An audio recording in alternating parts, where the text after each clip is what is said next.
The following is a production of Notch 6 Media. It's the Notch 6 online podcast, episode number 44. In this episode, it's the 2015 MTH Volume 1 Catalog Special. Andy Edelman and I sit down and take a look at the brand new MTH catalog.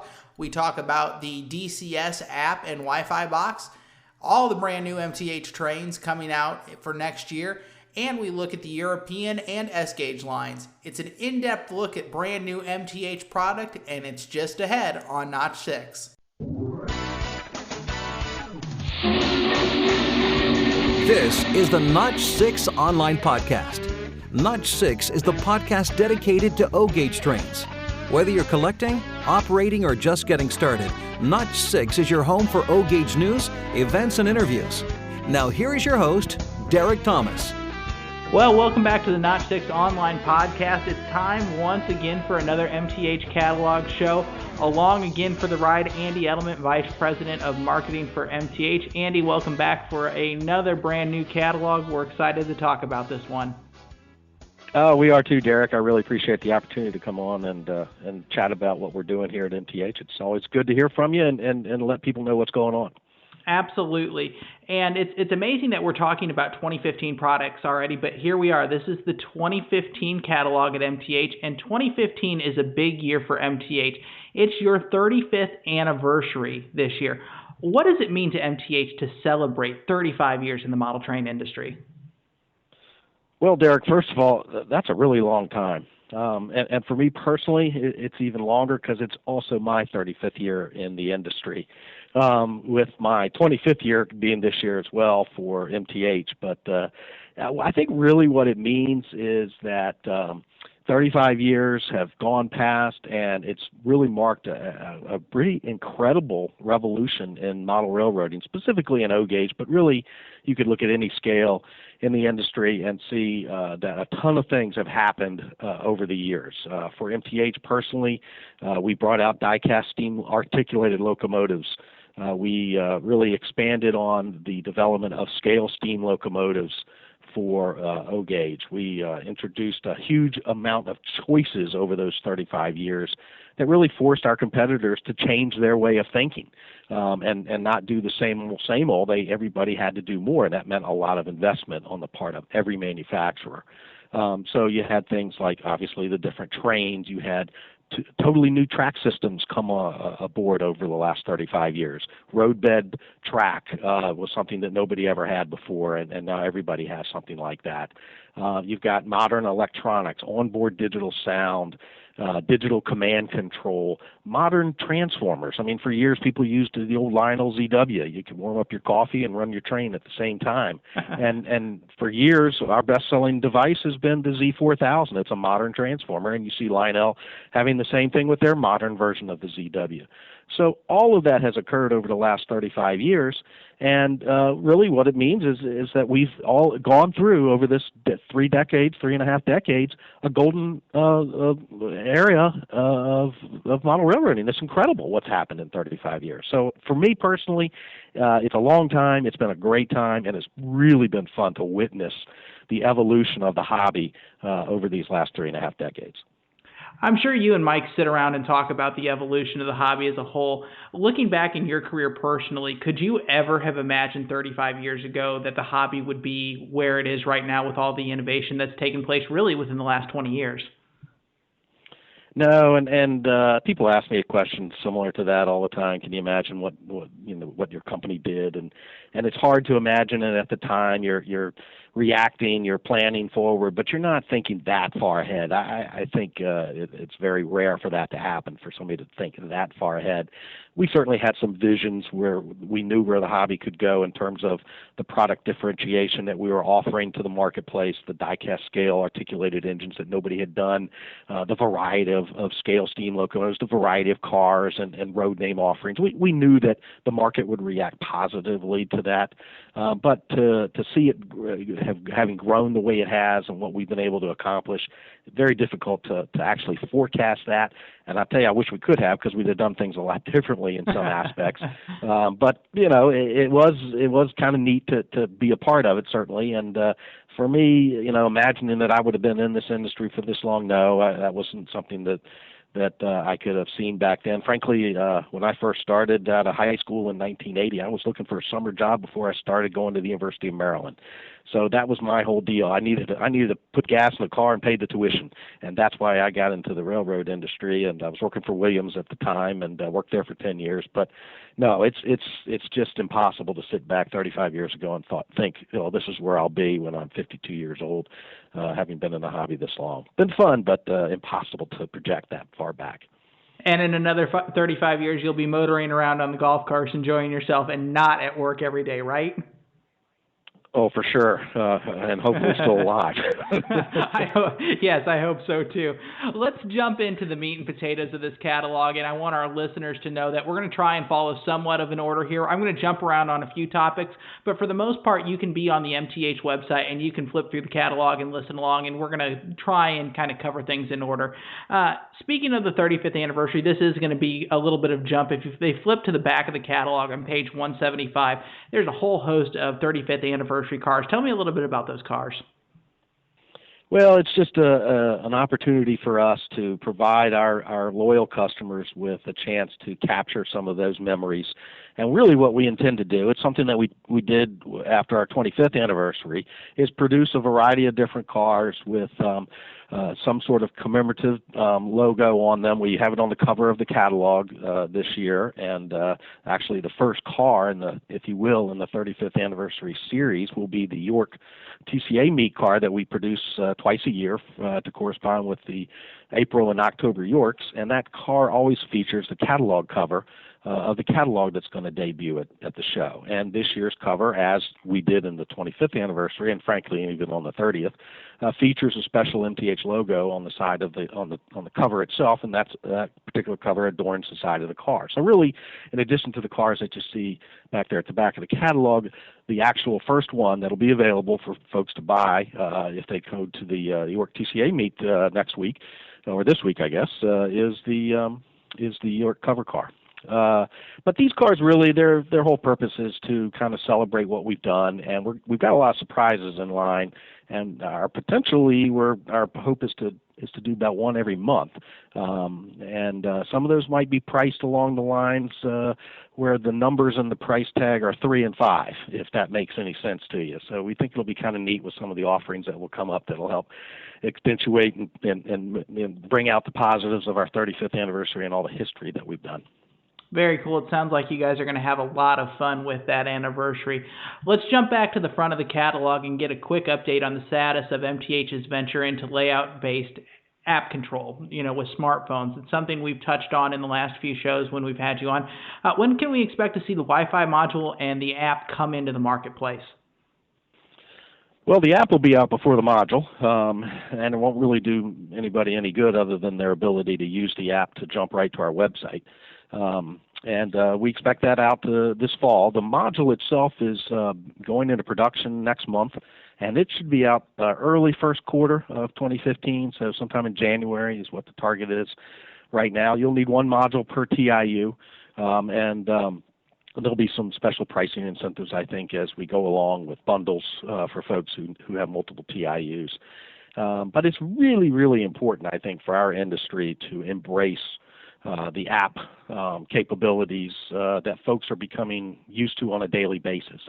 I've always said that I think the best way to expand our hobby into more consumers' homes is to make sure that they don't look at the hobby as an old-fashioned type of entity. They need to look at it as being modern and technologically competent or capable or similar to everything else that they have in their lives. And I think part of that that bridges that type of familiarity is really the usage of apps. I think people have gotten to the point now where you buy something and you kind of expect to be able to control it with your phone. And perhaps that's a silly thing to think about, but that seems to be where the technological industry is pushing consumers today. If you buy lights for your home, you can control them with your app.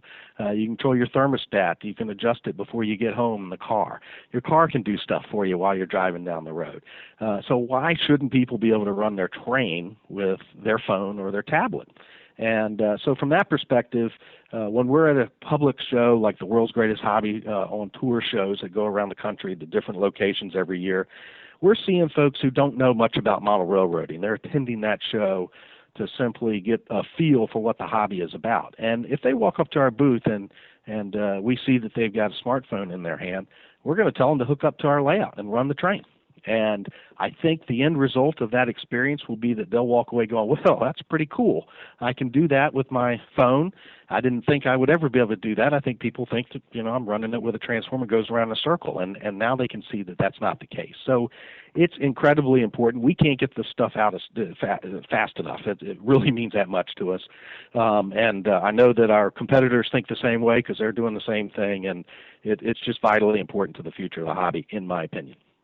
And for the established hobbyists, one of the neat things that these apps bring into the folks that already have, the whole setup is the fact that these apps are dynamic. As the technology continues to evolve in our trains, these apps are dynamic. It's not waiting for a new handheld remote to come out necessarily.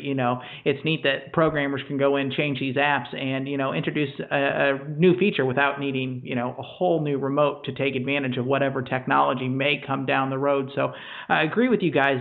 Both MTH and Lionel, that you guys are spot on with the need for this technology to exist within this hobby. You're absolutely correct about the flexibility of the apps. One of the things that I think people don't recognize is, and that's simply because they just don't have any scope in understanding how things get built. But with the app, new features and new interfaces are easily accomplished. But really, what I was surprised at in using this app is how fast it is. It is literally faster than the physical remote that comes with the DCS system, and I'm sure that Lionel's system is similar with their app versus their remote. They communicate faster via Wi-Fi than we do via regular 900 megahertz communication, radio communication. So that may not seem like a lot, but it's amazing. It's a tangible difference. And the other big thing that I didn't really expect when I started messing around with it was that because you've got more information on that screen, whether it be your phone or your tablet, there is more real estate on either of those devices than there is on our LCD window or on Lionel's window. And that means that there's more stuff for you to do without having to page through different pages or different menus or anything like that. So not only is it faster, not only is it more flexible, it's easier to use. And I never thought that would be the case. My concern with the app initially was, while it was very important toward the future of our hobby and our company, it would require the user to look at it in order to run the train, and thus taking their eyes off the train and the experience of the model railroad. But it's not a bad thing. In retrospect, because there's more stuff there, you get used to it real quick, and you're jumping back and forth. But the need to have the tactile sensation of holding the remote in your hand and knowing where your finger or thumb is on the buttons isn't as important a deal as I thought it would be when we first started getting into this. And that makes it that much more exciting for me because I was a little hesitant about that. But I knew the importance, but to me, that kind of meant a lot. And frankly, I'm using my phone and my tablet to do everything else in life anyway. If I'm watching TV, I'm scrolling through the TV guide on the iPad. I'm not looking at the TV to do that. I'm listening to it, multitasking, if you will, which I understand makes you dumber. I read a report about that the other day. But that's what we all have to do, I think, in life, or at least we feel like it. And it's pretty neat. So bottom line, a lot more flexible because the real estate can accommodate the changes and the functions that we want to add without physically having to make a new remote and distributing that to the customer. Then the speed, and then the fact that there's more information there. So all these things add up to a great experience for the user. Yeah, I think there's a lot of exciting conversations for both sides, for Lionel and MTH, and for the hobby in general, coming in the next few years as this technology becomes more integral into how we play with our trains. So I think this is just the tip of the iceberg.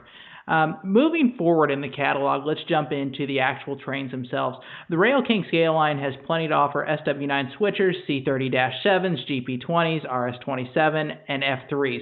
One of the interesting items is the return of the F3s in the Norfolk Southern Executive paint scheme.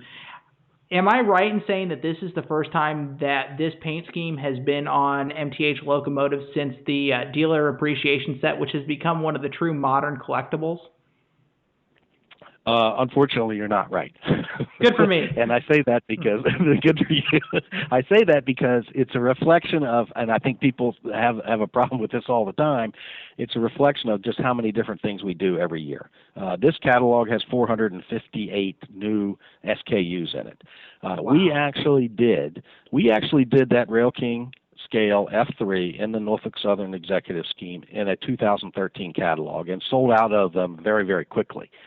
Prior to that, we had produced that engine in 2010 in the Rail King Scale F3 model, and we also ran that paint scheme on Rail King E8s. Even though it's not very prototypical, we put that black and white scheme on the Rail King E8s. So what it is we haven't ever rerun the F7s, which is the correct engine type for that paint scheme that the Norfolk Southern actually ran when they did the executive train. And that particular scheme came out in, I believe, the 2007 DAP program, Dealer Appreciation Program, and that's never been run since in the Premier line.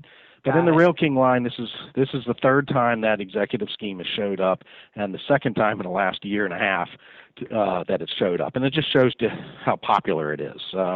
So I guess the funny part when I read that comment from you in our notes, I kind of chuckled because I know that people just cannot remember. It's so difficult with all the different products that we have. And I know when I'm at a show and somebody comes up and walks up and asks a question about something that we did, I look at them and I go, I got to look it up. I cannot tell you. And so the database is my friend from that perspective. But Sure. It was interesting to read that from you. Yeah, absolutely, and I think again it speaks volumes to how popular that scheme is that you guys have run it, in a few different catalogs within the last few years, and again, just making a quick remark about the dealer appreciation set. I mean, that set has become really sought after just because the low number of production, and the flip side of that is it's an amazing set. It's something people can see out on the rails if they're in the Midwest and the East, and it's just interesting that paint scheme has become really one of the true highlights, I guess, of the modern era. Yeah, it really has. It's almost Santa Fe War Chief kind of like. You look at the thing, and it's becoming somewhat iconic, at least within the MTH brand. And that particular piece is one of the most sought after MTH releases that we've ever done. And it's tempting to run that again, but that's typically not the way we do it in our DAP program. It's an exclusive, and we look at it and move on. So I was going to say that's a neat piece for sure. Yeah, I was going to say that's got to be really tempting to say, hey, we can dust off the tooling and the paint mask for this again, can't we? But it says a lot that you respect the dealer appreciation brand enough to leave it alone and not go after it again when there's clearly a market for it. Yeah, no doubt. There is clearly, but it's something that we try to do with our retailers. We've got 1,100 of them around the country, and they all get a crack at those offerings when they're done. But typically, only about 20% or so will take us up on some of them, and that's the way it goes. It is what it is, and it's good for the end user, I guess, who's looking for a collectible piece. We don't try to market our product that way, but inevitably, when the runs are that small, that's what happens. Very cool. Another engine I want to point out here, I don't have any super particular remarks on it, but on page 26 and 27, the L3 Mohawks have some really, really nice paint schemes on it. I believe there's a Milwaukee Road and a New York, and you're going to have to help me out here. Ontario and Western. Yeah, That's New York, Ontario, and Western. Right. Those are some attractive schemes. They're not particularly realistic in some cases. Obviously, the New York Central version of the Mohawk is quite spot on, but the others, there's been some liberties taken from our designers, our graphic designers on those. But Henry Ford learned a long time ago that black doesn't always sell. And so that's why you see different colors. And with the Rail King line, we feel very comfortable doing that. And it's interesting. You'll see some of the layout interviews and pictures that appear in the magazines and so forth. And you spot some of these rather unique-looking locomotives painted up in some of these deco schemes. And we know that they're ours, and people have bought them because they're colorful and attractive. And that particular one is quite good at that, accomplishing that, I think. It is one of, I think 5 or 6 Rail King steamers that we've got in here that were actually in the 2014 catalog that have yet to deliver, so we stuck them back in here. And hopefully some folks will see that and order those and have something colorful in their layout as well. Yeah, these engines look really, really nice with a splash of color on them, and that's something MTH has excelled at over the years, is taking something that is in real life black and adding some really, really sharp colors to them, and it's something you guys continue to improve on year after year, and clearly it works because people keep buying it and you keep making it. So props to you guys on that for making the layout world a little bit more colorful. Give me an overview as we move into the Imperial line. The Imperial line has gotten some expanded real estate in this catalog. Give me a quick overview of the engines, and then tell me, what makes the Imperial line such a good fit for smaller layouts. Well, that's a good observation on your part about how we've expanded it a little bit in this catalog, and we did that because they're just such a great value. I think that when you look at the hobby and you kind of draw a line down the middle, you've got the higher end stuff. We market that product in our premier line, and then we've got our Rail King, which is not so much entry level, but for the established enthusiast who's got some perhaps physical issues with the amount of space that they have for their layout, where these types of products become quite appealing.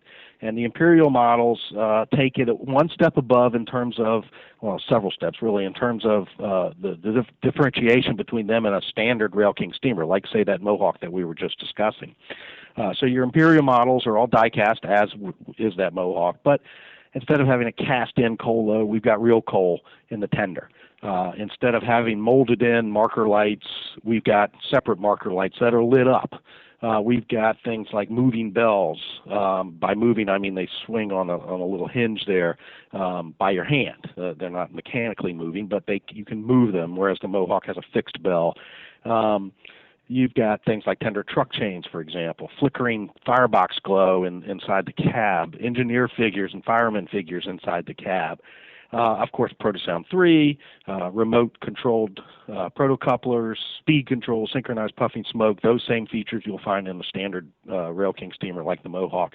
But the additional details, and for not really a lot more money, makes these models stand out. And people have said to us over the years, the press included, that these are some of the best values that you'll get in the hobby of model railroading, because the price points are comparable to what other folks are offering with a lot less stuff going on. And we did that because we want to always make people who are buying products for their railroad to stay enthusiastic about what they're getting into and what they're doing.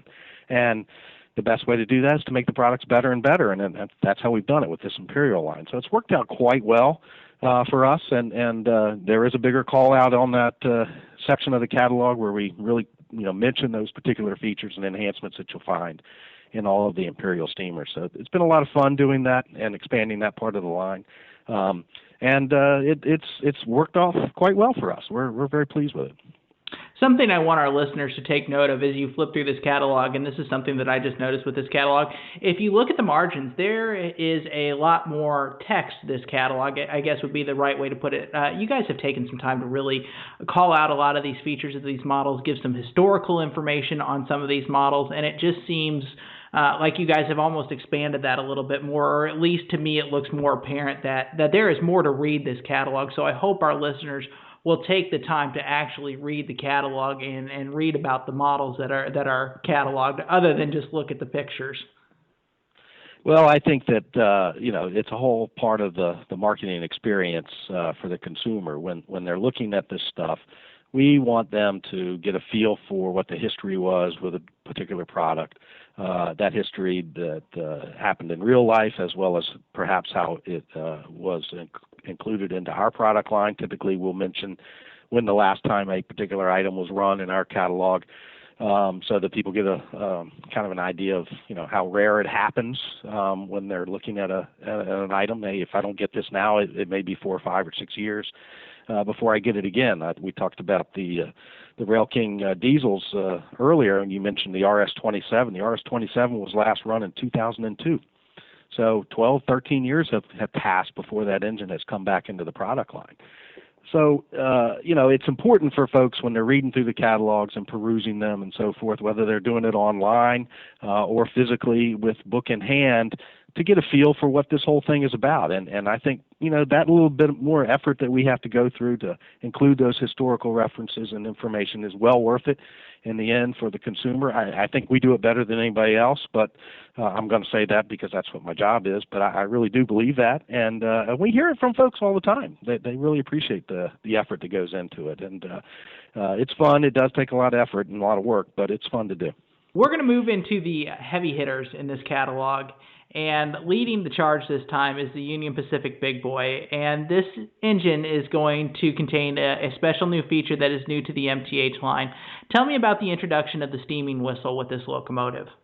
Well, thanks, Derek. The steaming whistle really isn't a new feature for MTH. I don't think people realize it, but we actually developed that effect for our 1-gauge line way back in 2007. And we included it on our Rail King 1-gauge triplex, which is a 132 scale model, and runs indoor or outdoors. Big engine. And it had the steaming whistle. And we actually have video of that on our YouTube channel if anybody wanted to go take a gander at it. And it was always our intention to work that into our O-gauge line, in particular our Premier line. And really, if you talk to Mike Wolf long enough, he'll tell you it's his hope to get it into every scale we do. But like everything, there's a budget and there's a R&D timeline, if you will, to get things accomplished, and that one just kind of kept slipping. And what we decided to do was to reintroduce the Big Boy this year for kind of in light of what's happening in the real world with the real Big Boy that's being restored. That would be number 4014. And we thought, you know what, if we're going to redo that engine, let's put that whistle effect in it this time and help distinguish it a little bit from what we've done in the past. I don't think we've ever done 4014 before in our Premier line Big Boy releases. So it'll be unique cab number from that perspective. But the smoking whistle will, I think, really help carry it along. It's tied into our Protosound 3 system, and the whistle effect, the steaming whistle effect, is coordinated with the sound of the whistle itself. And you actually have the ability to change the intensity of that whistle, both in sound and the amount of steam, though it's really the smoke, but the steam is coming out of the whistle.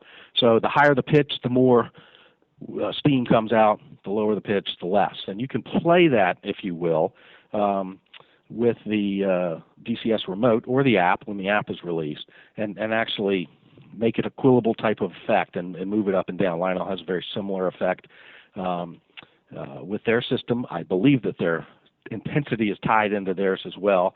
And we've had the quillable whistle playing sound for years with DCS. So using this steaming whistle effect is exactly the same approach as the playing of the sounds, but they're actually tied together. It's very slick. So it's going to be neat to have that.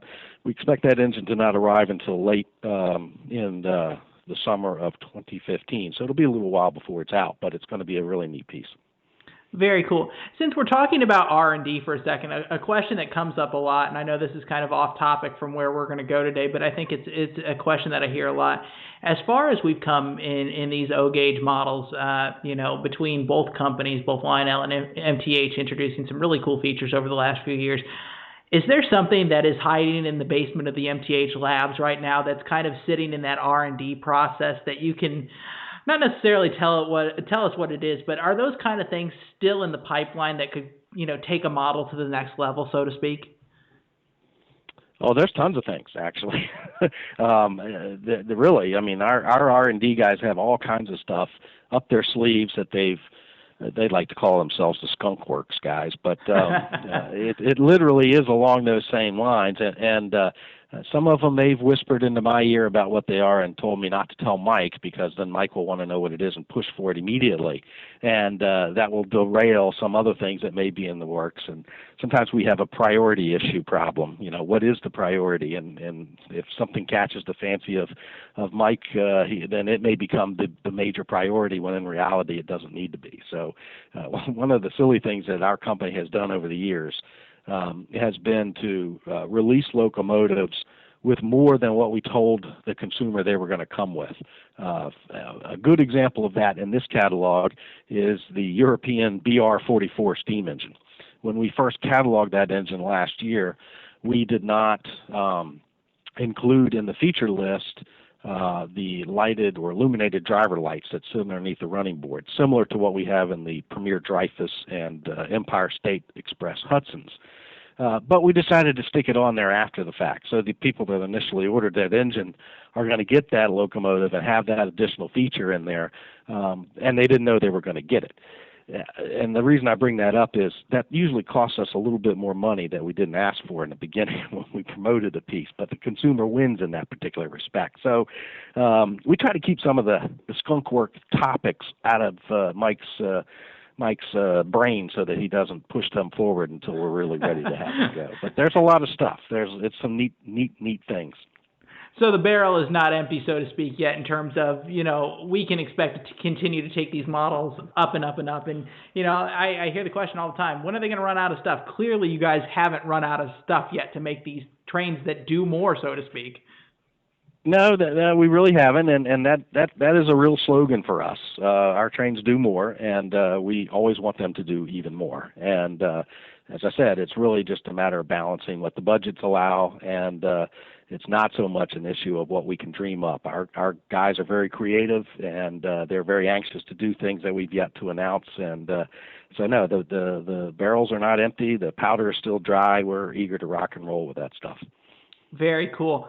Another big locomotive in this catalog is the Norfolk and Western J-Class, and the big, well, I won't call it the big feature, but a unique feature that, as most people know, that the J-Class 611 is under restoration in North Carolina right now. When the locomotive becomes operational in real life in 2015, MTH is going to develop and release a brand new sound set.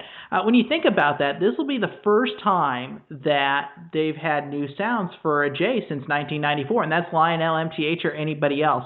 How do you guys go about that process in terms of, will you guys go out in the field and actually, basically stand around the locomotive and record it? How does that work? That's exactly the way it works, and it's a pretty interesting process because not as complicated as you would think. Once we notify the railroad what we're wanting to do, they kind of bend over backwards. There's some rules and stuff about what you can do in terms of getting into the yards and so forth, but they want all of the manufacturers to make a good model because, frankly, the folks that are in charge of the restoration, the folks that run that steam engine, they're customers. They buy these things. They have model railroads at home, and so they want us to do there. And I'm sure that when we go down there and do it, the guys from Lionel are going to be right next to us. So that's just, it's happened before. It's no big deal, and we have specific processes by which we go and capture the sounds. Because they're all separate when the sound sets are created by the sound engineers, and the way the whistles are blown, the distance that you are from the whistle and so forth, all plays into how that ultimately sounds when it's played through a little 1.5 to 2 inch wide speaker in the locomotive. And if you do it wrong, you end up with a bad sound set and a wasted time.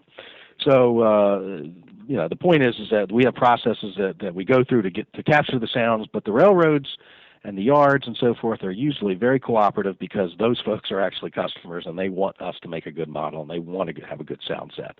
And so what we'll do is once that sound is captured and optimized for the system, it'll be available for download for the customers. And frankly, it's not just for the customers of this engine or any of the previous O-Gauge Premier engines. They can take that same sound set and put it into their earlier Rail King engines, any engine with a PS2 or a PS3 system. HO as well. So we'll be able to provide all of our customers with a very accurate, high-quality digital sound set for their locomotives, regardless of when they got them. That's one of the really cool features about DCS that I feel like it gets lost every now and again, is the fact that you really can swap sound sets on these engines. You are not tied to physically ever swapping a chip. You can actually download and change sound sets for, like you said, any PS2 or PS3 engine. And that's really neat because it gives the user a lot of flexibility in terms of what their train sounds like. And it's just one of those neat features of DCS, a system that can do so much that, like I said, I think it gets overlooked from time to time. It definitely gets overlooked, and it's not just the sounds. We can actually correct mistakes that we may have done when the sound set was created. And by sound set, that's really not a good description of what we're talking about here, because it's really just not just the sounds themselves, but also the operating functionality of the locomotive, how the lights are configured and operate. The speed control quality is affected in this download that you get. We've made engines and the speed control has been off because somebody put in a wrong digit for the size of the wheel or the gear ratio or what have you, and so the engine is not running at, say, 10 miles an hour at the correct 148 scale speed or 132nd or 186, whatever the scale is that the model is being built to. And we can correct that and put that sound set up, and people can download it, and now they're going to correct that functionality problem that may have occurred. A great example is the train sets that came out not last year, but the year before. They had an anomaly in them that we didn't know about and still have yet to figure out why it occurs. But the headlights would go out when they were being operated randomly and not consistently, when they were being operated with the DCS remote commander, the little infrared system that we sell with our train sets, and that's also sold separately for $40, I think. And for whatever reason, the headlight may go out. And the only way to get the headlight back on would be to reset that engine with a full digital DCS system, not the little handheld remote that came in the train sets, necessitating the need for the customer to take it back to their store and so forth. Well, the engines now have new software in them, which you can download into the older engines, that will allow themselves to be reset using that infrared remote system. So we've kind of healed that little problem, even though we've never identified what causes it, and we haven't fixed that part. So the headlight could still go out, but you can fix it with a few whistle and bell button pushes on the infrared remote to reset the engine. So those are great examples of how this system, because it's digitally based, is very flexible within the marketplace, and the consumer is always able to make changes, whether they are desired on their part from a sound set standpoint or on our part to correct a functional problem that may have occurred. Very neat to have a dynamic system that you really can go back and fix things and add things and take things away. Like I said, again, one of those advantages to DCS that I think gets overlooked quite a bit. Moving on to the other large steam locomotives in this catalog, you've got a lot here. Nickel plate Berkshires, Pennsylvania T1, H10 consolidations, with a host of large engines in the catalog. What does the production schedule look like? How are you guys doing on producing these large steam engines? Well, the fact that we have them in there is a good indicator of our confidence in our steam engine production capacities. I think that most folks are aware that several years ago we got way behind on steam engine releases and actually quit cataloging them for at least one, maybe two catalogs, I can't remember off the top of my head, so that we could catch that schedule up. And that happened because the volume of steam engines that we were producing had exceeded our capacity. All of the steam was being built in one of our facilities. We have about 5 of them. And that one particular facility was incapable of keeping up. And this is really not so much an O-gauge problem. It was compounded by our big volumes in HO and our European steam locomotive production. So we've gotten over that now, and this 2015 Volume 1 catalog is a good example of our confidence in our premier steam engine capacity with these new locomotives. I mean, since late spring, we've delivered 6 premier steam engines, so more than one a month. And we've got 6 more to deliver by the end of the year that are in WIP right now and should be out on retailer shelves between now and the end of the year. I think there's one coming in next week. So we're comfortable with that, and these locomotives are scheduled to deliver from, I think, January or February through June or July of next year. So the locomotives that are in here, about one a month, starting in January and going to midsummer.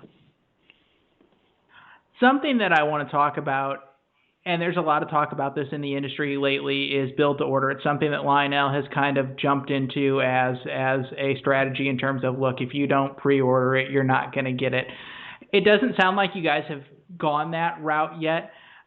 If a customer wants a specific engine, obviously the safe bet is to pre-order, but is it still one of those situations where a customer can call their MTH dealer after they see somebody else post a video on YouTube or somewhere else and they can say, hey, I wanted this, I didn't pre-order it, is it still available?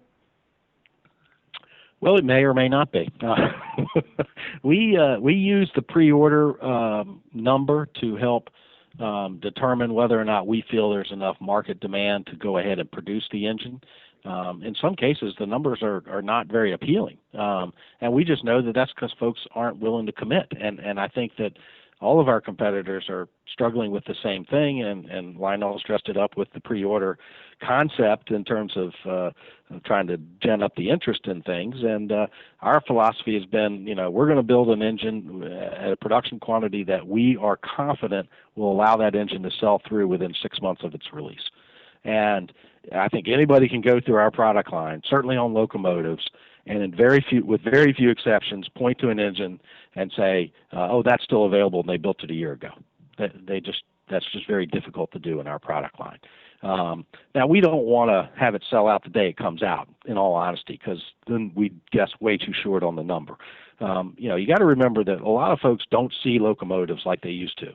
A retailer is not going to buy one of each and put it in his counter and display it for folks to come in and then buy engines. He can't do that. We make too many products. Lionel makes too many products for him to do that. He has to pick and choose, and he typically has to regionalize what his choices are if he's going to carry any inventory at all. And a lot of retailers won't even do that. They'll simply order it if you order it, and that means that the manufacturer has to continue to drum up interest in the product if he wants that number to be bigger. And that's why you're seeing everybody enhance their promotional pieces with video and trying to get the word out that way, in addition to attending shows and demonstrating the product, because people aren't seeing that stuff when they're going into a store, because the retailer is just not going to be inventorying the thing on whim. He wants to know that he's got a guaranteed sale. So when we look at a production quantity, we're going to sit back and look at our history and say, you know what, we can move that piece out in a period of time at this quantity, and that quantity is going to be pretty conservative, but enough for us to justify going forward with it. And really the trigger for that is what that pre-order number is. If the pre-order number is so low that we deem it to be, not of any interest to the marketplace, then we don't build it. That doesn't usually happen with steam. It certainly happens with some rolling stock and some diesel locomotives, but with steam, it usually doesn't happen. And as a result, we're able to get the stuff out there and have it move through. So I think from a consumer's perspective, if you want it, you should pre-order it. Because if you don't pre-order it, then the manufacturer may not build it. Lionel's telling you they're going to build it at the pre-order number, but I'm sure that there's numbers that they'll look at and go, "That we're not going to do it, period," and cancel it. So a pre-order is not, a foolproof method to ensure that the product's going to be built, but it certainly helps the manufacturers with their confidence in what the overall market demand is going to be for a product. I mean, we all understand that the consumer has a ton of choices out there, and we all understand that the economy is going to be restrictive in some cases for folks to be able to buy what they want to buy. And we understand that our target market is aging, and their disposable income may also be not as strong as it once was. So what we don't want to do is disappoint them and constantly put out a product line and cancel everything. And we don't do that now, but the perception may be that, hey, if I don't order it and they don't build it, then, they're canceling it. And we want them to help us, but we understand where everybody's at. So it's a difficult problem for everybody. Lionel's trying their best with their pre-order, build-to-order program, and our process is, we're going to build what we're comfortable with, knowing that the market will accept, and it's generally going to be a pretty conservative number. I'm glad to get your insight and your philosophy on that because, like I said, there's a lot of different changes going on in the marketplace right now, and something that I'm going to let everybody in on a secret. If you can't tell, when Andy says everybody, he really means it. And I think that's one of the misconceptions of this hobby is that Lionel and MTH are constantly at each other's throats. When the reality is, and the big secret is, everybody gets along in the same sandbox pretty well. It's not unusual to go to any of these shows and see Andy and Mike Reagan talking, or the MTH and the Lionel folks all talking with one another. Everybody is in the same boat. they are different companies, but like I said, everybody plays in the same sandbox really well. And, like I said, I think it's this big misconception that there's this huge amount of animosity between the same companies when, everybody's still working within the same hobby. Yes, it's good to be competitive, but I don't think anybody really hates each other. Is that a fair assessment? Oh, that's definitely a fair assessment, and really it goes further than that. I mean, the Lionel team, it's changed over the years a number of times. As we stated at the start of the show, this is my 35th year in the industry, and it seems like you see a new regime over there all the time. And the guys that are on board now are very, very personable and easy to get along with. A guy like Mike Reagan, he can be a little earthy, crunchy sometimes, but I've known him for 20 years, so he's a good dude, and we have a good time with each other. But I think really beyond the fact that we all get along and enjoy each other's company, which we do, we also all recognize that our hobby, and it's not just the model railroad category, it's the entire hobby industry, needs everybody to work toward the common goal. And the common goal is to expand whatever the segment is you're in. So obviously for Lionel and for MTH, it's O gauge, and then for MTH, it's also HO. So that means we get along with the Athearn guys and the Atlas people. We're also in 1 gauge, so we're competing with Bachman, but we get along with those folks. It goes on and on with all these different categories, and we all recognize that we have to work together, and it's in our interest to work together in a positive manner and not a negative manner. So, we'll talk about what shows we're all going to do. Because we want that show to be successful, and we want a lot of people to come into that show. And if we're all pushing our attendance at that show through our various marketing materials, newsletters, and so forth, then the show is going to be better. And we become an attraction for the show, and we get a lot of eyeballs, and we're able to distribute a lot of promotional material and hopefully win over new customers as time goes on. So it doesn't, if we've got a manufacturer who's not going to go to a show, we kind of needle them a little bit and go, hey, you need to be there. Because it's good for all of us if we're all there and we're strong. So it's not just, hey, let's have a few beers and crack some jokes and go in each other's booths. It's more than that. We all, I think, recognize the importance that each of us has toward the future of the hobby and the need to work together and be positive about things instead of, spiteful and so forth. And all the junk that happened 10 years ago and 15 years ago is different regimes and a long time ago. So the world is different. The marketplace is certainly different. And we all really need to push forward and push this industry down the road and not hinder its ability to grow.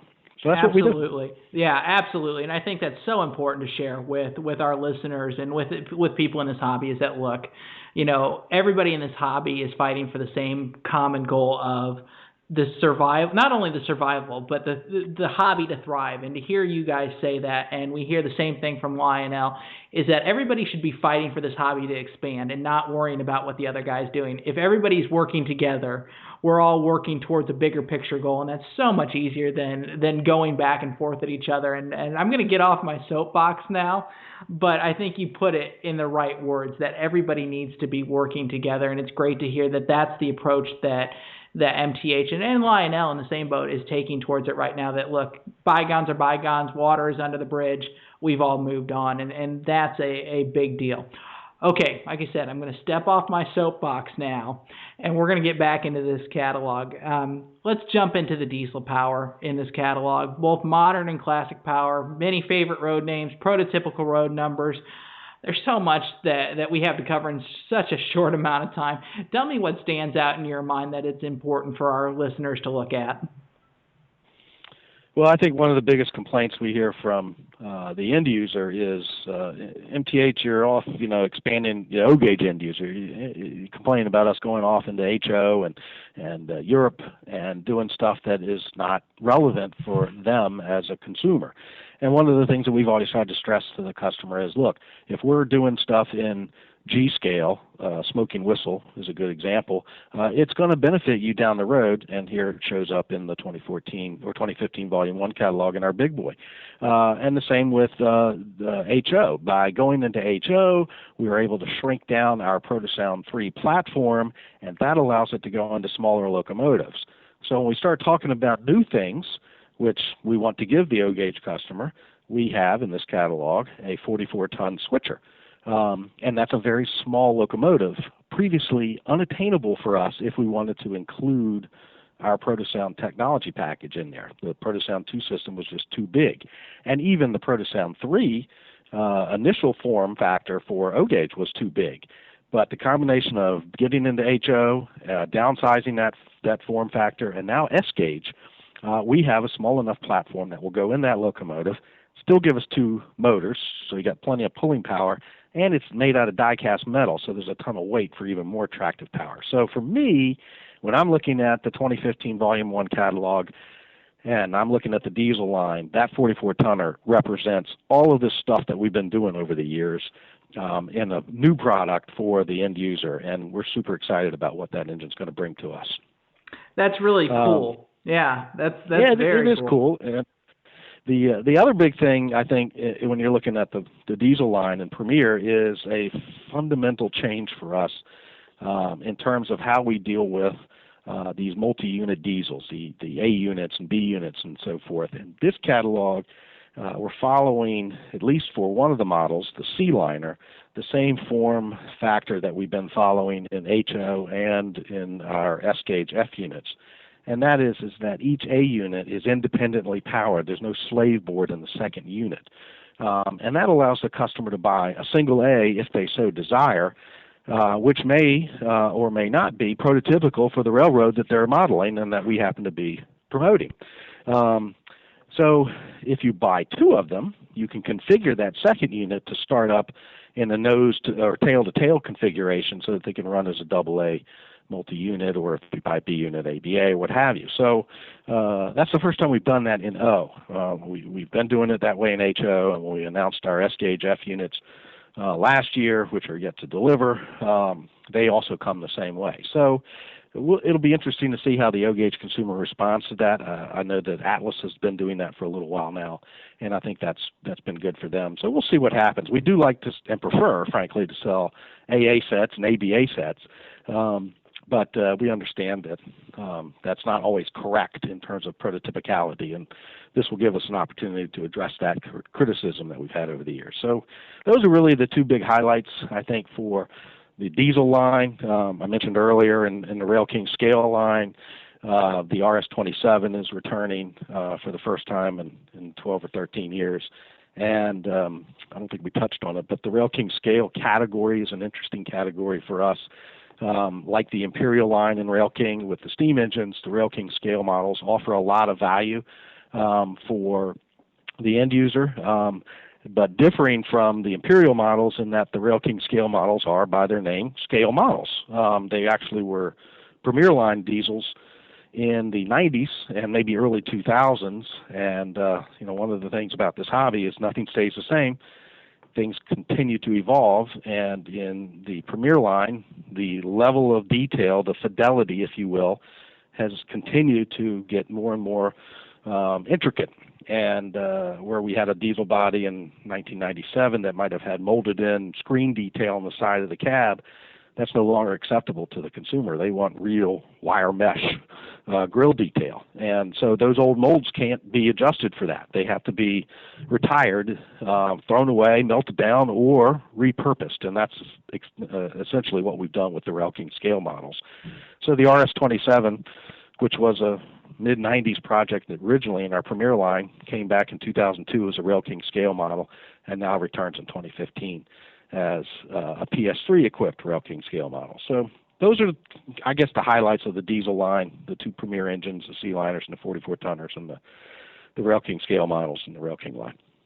Neat to hear about new life coming into old tooling, and it's neat to see you guys do that. And we've touched on that in a couple different shows now, and I think people need to continue to take note of that there's a lot of great tooling out there that may not necessarily be perfect anymore, but it can still serve a very nice purpose. Speaking of tooling, we're going to move into freight cars here for just a moment. You've got 2 new freight cars in terms of tooling this time around. Number 1 are gondolas with these actual panel switches, and anybody who looks at modern railroad and modern maintenance of way equipment might be familiar with these gondolas that have panel track in them, and specifically you guys are introducing a gondola with panel switches. And then the other new tooling item is flat cars with crate loads. Anything unique that stands out about these other than that they are new tooling? Well, the fact that you mentioned the prototypicality of the panel switches is important, because I think when people see these cars, they're going to go, "What is that?" And if you've seen them on the on the sides of the roads, you see it, and it exists, and there's plenty of documentation out there. We actually included in the catalog a couple of photographs of prototype gondolas pulling these loads in them, and so we'll see how that goes. It'll be an interesting kind of way. The tooling that's new with that is the frame that holds that panel switch in place, and we've actually got it configured in a set as well with I believe a Long Island H10 steam engine. No, that's the other factor. We have it with a diesel and Norfolk Southern, I believe, diesel, which is kind of a maintenance away train. The flat cars with the containers, the crates, are a reflection of how the country dealt with the freight movement during World War II, in particular, and how they supplied jeeps to the European battlefronts. And they actually crated these jeeps up in these crates and loaded them up on flat cars and sent them east or west, depending on which segment of the war they were going off to. So we've recreated that. The crate actually we've had in our line for a while, but never on a premier flat car, and that flat car model is actually one that we've had in the line for a little while, but again, never with the crate load. So we've established them together, and we're decorating the crates with the same type of lettering and stampings that were adorning the crates that the Jeeps were packed in back in World War II. So it's kind of a neat thing, and that particular car will be configured as a set as well, and packaged with the Long Island H10 280 consolidation. So it should be a neat set and a neat car and something different. And again, we're trying our best to use what we have to recreate what was real back in the day, if you will. Very neat. And so a little bit of something for everybody, and a neat history lesson behind the flats with the crates, and so something different to model on your railroad. As we start to wind this catalog down, and like I said, it's so hard to cover all the ground of a 180-page catalog in really under an hour. We have two groups that I always want to touch on. We have listeners that are overseas, and we also have listeners stateside that really appreciate the European line and the MTH catalogs. Tell me what's new and special here, and then we'll touch on S-Gauge for a second, and we'll wrap it up. Well, as far as the European offerings, the items that are featured in the 2015 Volume 1 catalog were already featured in some of our earlier 2014 books. And the reason that we have them back in here is to send some of these catalogs over to Europe so that people get reintroduced to those same items. The BR44 that I spoke of earlier includes those driver illumination lights, and we call that feature out now in this particular catalog. That engine is in production and will be shipping to our retailers here in the next 60 days or so, 45 days, something like that. It should be on retailer shelves both here domestically and overseas in Europe. But really, the European line gets its infusion of new products in early part of the year. So we'll see a new brochure out in late January of 2015 in time with the Nuremberg Toy Fair, which is the largest toy fair in the world. Everybody thinks about New York City and their toy fair that they've had for years and years and years. The Nuremberg one is actually bigger and incorporates a huge segment of the model railroading category, because model railroading is big in Europe. And we've been fortunate to be able to capitalize on some of that. So we put together our product line for Europe to coordinate with that show. And so folks who are on our subscription list will see announcements of new European product beyond what's in this particular catalog in early January or mid-January. So we've got that in there. And then I think the other thing that I always try to remind folks of is, I think we kind of get tied into it. I kind of touched on it a second ago about the size of the markets. And there are more railroaders in Europe because more people use the train to get around the various countries in Europe. So it's more of a daily thing for them. Their association with railroading is something that they can't get away from. In this country, I think it's kind of passé. Certainly on the Northeast Corridor, people are on Amtrak all the time, but beyond that, most of our exposure to a train is sitting at a crossing and waiting for a freight train to go past. And so it would be silly of us to ignore that market, and we're able to bring in a product line that frankly has been far better than what they're used to seeing in previous years. I think a good correlation between the European marketplace and the North American marketplace is what happened in our industry 25, 30 years ago, where this explosion of products started to happen, and people were getting trains that were far more detailed and could do a lot more than what they were used to. Well, the same thing is now happening in Europe, and we typically hear from the European customer who goes, I don't need that smoke, and I don't need the digital sounds. I just need the train. Well, you don't know that you don't need that stuff because you've never had it.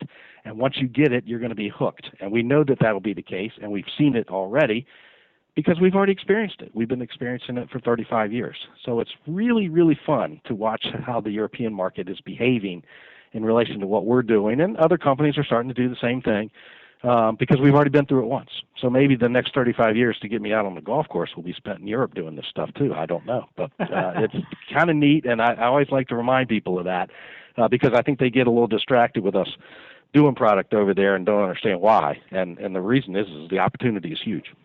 Absolutely.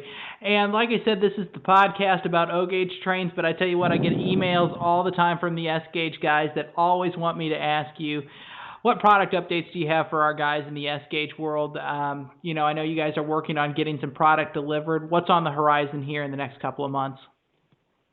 Well, we've been, attending a bunch of shows and hauling around the S-Gauge product that we have released, and we cataloged 4 different styles of freight cars for the 2013 product line, and all 4 of those have been produced. The last batch of ore cars are on the water now and due to arrive in November. So all of the freight cars that we promoted are going to be on shelves if they're not already there this fall. Our track line has shipped through with the exception of the switches, which are in production now. So come the same time frame, late November, early December, all the switch components will be on hand at retailer shelves for folks to start getting their S-Gauge layouts going. The last thing on the horizon for the S-Gauge announcements that we've made to date are the F-unit diesels, the F3 diesels, and I think there's six road names. And they're in production now, finally, and they should start hitting shelves late December into January. That's the target on those right now. And we'll announce a 2015 product line in late winter, so January, February, say late February, something like that. The 2015 line should get announced, and there'll be additional car styles that we'll be doing in 2015 and different diesels as well. And one of the things that we get from folks all the time, and I must say that of all the different product lines that we build, the S-Gauge enthusiasts are the most vocal right now in terms of excitement about what the potential is for their marketplace, because I think they've kind of been left out for a number of years, and they're really excited about what we might bring to the table. So we're getting no shortage of suggestions and ideas and concepts that they'd like to see, and we're going to do our best to incorporate them. I tell folks who ask about models that are maybe an HO enthusiast whether we'll do them or not, and I always point to our O-Gauge line and say, well, if we did it in there, there's a good chance it could show up in HO. Now, that decision's a little harder with S because it's a smaller market, but if we've done it before, it's a lot easier for us to do in another scale. So for the S-Gauge enthusiasts, we're super excited about it. We sense their excitement, and I think nothing but good things will happen in that market as we get into 2015. So we're excited. Well, there you go, S-Gauge fans. Take note, because it sounds like this party is far from over, and that's great to hear that there's new stuff on the horizon in 15 for the S-Gauge guys. Andy, we're going to leave it there. Like I said, you and I could talk about this catalog for a long time, but I think we've hit the highlights, and another wonderful catalog. Congratulations, guys, on 35 years, and I think we're going to try and make it a point to finally get Mike on this show in 2015. It seems like a good chance to talk to him, get his perspective on everything. And like I said, we'll work on that in 2015. But until then, go down to your local MTH retailer, get on the MTH website, flip through the catalog, go browse the catalog in person, get your pre-orders in. If you want the engine, pre-order it. I say that a lot, but we mean it. Andy, thanks again for the time, and we'll talk to you again soon. Thank you, Derek. I really appreciate the opportunity. Thanks for listening to Notch 6, the only podcast dedicated to O-gauge trains. You can find every episode on our website, notch6.com, or on iTunes and Stitcher. We'll see you again soon. Until then, be sure to keep it in Notch 6.